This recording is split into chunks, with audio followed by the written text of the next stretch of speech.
Shri KT Ramarao గారు.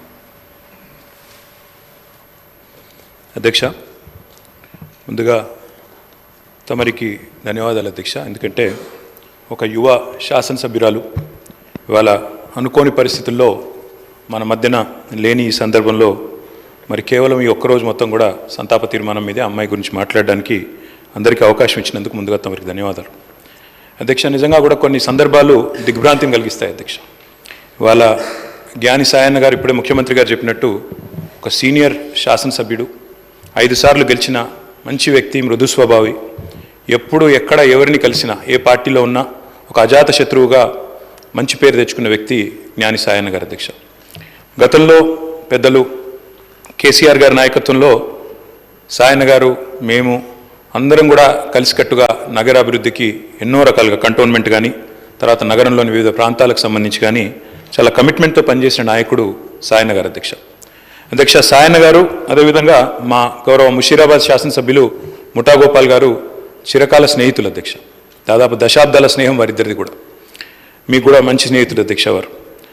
నాకు బాగా గుర్తున్న సందర్భం అధ్యక్ష, 2015వ సంవత్సరం ఆనాడు జిహెచ్ఎంసీ ఎలక్షన్స్ వచ్చినప్పుడు సాయన్న గారు కోరిన ఒకే ఒక్క కోరిక, నేను కవాడిగూడ నుండి లాస్యానందిత గారిని నేను కార్పొరేటర్గా చూడాలనుకుంటా ఉన్నాను, మా మిత్రుడు గోపాల్ గారు కూడా పూర్తిగా మద్దతుగా ఉన్నారని చెప్పి మొదటిసారి ఆ రోజు వచ్చి అడిగితే కేసీఆర్ గారు కాదనకుండా వెంటనే అమ్మాయికి ఒక మంచి భవిష్యత్తున్న నాయకురాలు, మంచి యంగ్ లీడర్గా బాగా చదువుకున్న అమ్మాయి, మంచి అవకాశం ఇవ్వాలన్న ఉద్దేశంతో ఆనాడు కవాడిగూడ నుంచి కార్పొరేటర్గా గెలిపించుకోవడం జరిగింది అధ్యక్ష.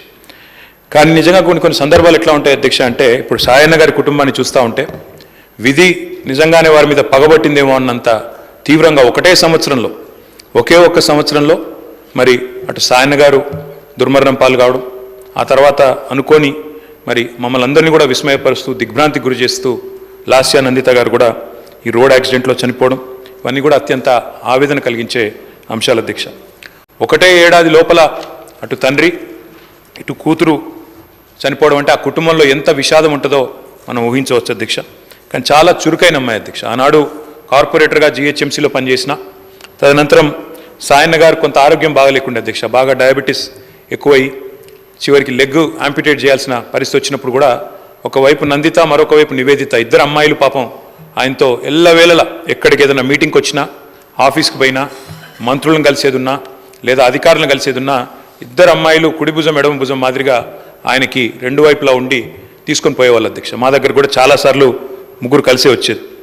అట్లాంటి కుటుంబం సాయన్న గారు మరణించిన తర్వాత ఇదే శాసనసభలో అధ్యక్ష ఆనాడు కేసీఆర్ గారు ముఖ్యమంత్రిగా సంతాప తీర్మానం చెప్పడమే కాకుండా ఆ కుటుంబానికి అన్ని రకాలుగా అండగా ఉంటామని చెప్పి హామీ ఇచ్చిన హామీ ప్రకారమే ఆ రోజు మళ్ళీ లాస్యానందిత గారికి 2023లో జరిగిన శాసనసభ ఎన్నికల్లో మరి ఆనాడు పార్టీ నుంచి అవకాశం కూడా ఇవ్వడం జరిగింది అధ్యక్ష.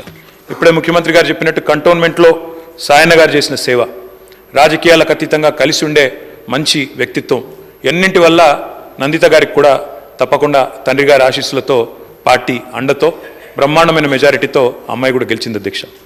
బాధాకరం ఏమంటే సరిగా గెలిచిన కొద్ది కాలానికే మరి నల్లగొండలో మా పార్టీ సభ ఒకటి జరుగుతూ ఉంటే అక్కడికి నందిత గారు కూడా రావడం జరిగింది.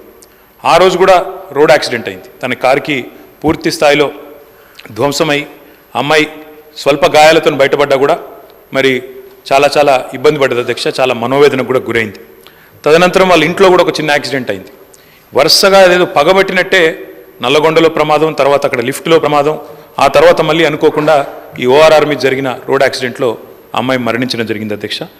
మేము ఆ రోజు పార్టీగా మాట ఇచ్చి సాయన్న గారి కుటుంబం మా కుటుంబమే అని చెప్పి ఆనాడు సాయన్న గారి తర్వాత లాస్యానందిత గారికి పార్టీ అవకాశం ఇచ్చింది అధ్యక్ష. అమ్మాయి గెలిచింది.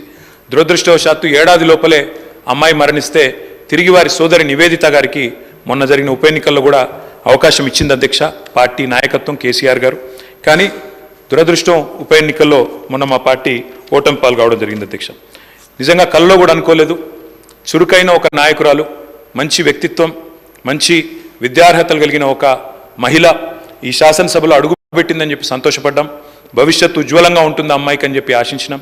కానీ ఇదే సభలో ఆమె అడుగుపెట్టిన కొద్ది కాలానికే సంతాప తీర్మానం మీద మాట్లాడాల్సి వస్తుందనే ఆవేదన మాత్రం మా సభ్యులందరికీ ఉంది అధ్యక్ష. వారందరి మనోవేదన, ముఖ్యంగా మా గోపాలన్న గురించి అయితే ఆయన ఎంత బాధపడ్డారో నేను కళ్ళారా చూసిన అధ్యక్ష. అందుకే ఇలాంటి క్లిష్ట పరిస్థితుల్లో సాయన్న గారి మరణం తర్వాత మేమందరం కూడా ఆ కుటుంబానికి అండగా నిలబడాలని పార్టీగా నిర్ణయం తీసుకున్నాం. తర్వాత నందిత గారు, తర్వాత ఇప్పుడు నివేదిత గారు, వారి కుటుంబానికి ఈ రోజు అయితే కాదు అధ్యక్ష, భవిష్యత్తులో కూడా సంపూర్ణంగా అండగా ఉంటాం. ఈ సంతాప తీర్మానాన్ని పూర్తిగా బలపరుస్తూ ఆ కుటుంబానికి మనోధైర్యం భగవంతుడు ప్రసాదించాలని, లాస్యా నందిత గారి ఆత్మకు శాంతి చేకూరాలని ప్రార్థిస్తా ఉన్నాను అధ్యక్ష.